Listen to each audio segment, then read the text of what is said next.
Stelpur, ég ætla að gera mér í hugalund að þetta tap hafi verið smá svekkjandi. Já, það rétt með því að mér. Mjög svekkjandi, sko. Alveg svekkjandi, já. En hvað að gerast hjá okkur í þessu leik? Hvað fer þetta úrskeiðis hjá okkur, stelpur? Bara eftir hálfleik komum við ekki inn með nóg orku og vörnin var fín hjá okkur en sóknin var ekki alveg að detta nógu mikið onni hjá okkur. Við spilum ótrúlega vel í fyrri hálfleik. Það var nánast bara fullkominn hálfleikur hjá okkur en svo bara í seinni hálfleik náðu þær einhvern veginn að finna svör við því sem við vorum að gera.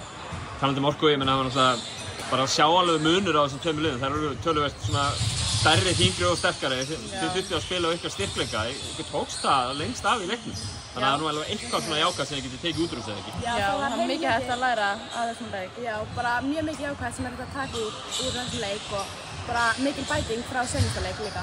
Og fyrstu leikirnir hjá liðinu saman eftir að hafa verið að æfa síðustu vikur á Íslandi og svona, hvernig finnst ykkur þetta að vera að koma saman hérna úti í Finnlandi? Þetta er bara að koma mjög vel saman. Við erum mjög ánægðir með þetta lið og já, bara leysöldin í gættið og þú veist, við náðum mjög langt. Missið Berglind út að bara snemma í þessum leik, svona einn af ykkar lykilleikmönnum. Var ekkert erfitt að þurfa að fylla í hennar skap á vellinum? Jú, það var ótrúlega erfitt, en mér fannst bara aðra að stíga upp og bara gera það ótrúlega vel. Ísland á morgun. Nú ligg ég vantarlega yfir alls konar einhverjum klipptum vídeóum og hinu og þessu. Hvernig líst ykkur á Ísland sem mótherji? Hafið þið eitthvað að segja þér? Já, eitthvað smá. Ég held að við höfum alveg góðan séns. Já, við komum bara að brjálæðir með leikinn og sýnum hvað við getum. Og lærum að þessum. Kærar þakkir stelpur og gangi ykkur vel með framhaldið.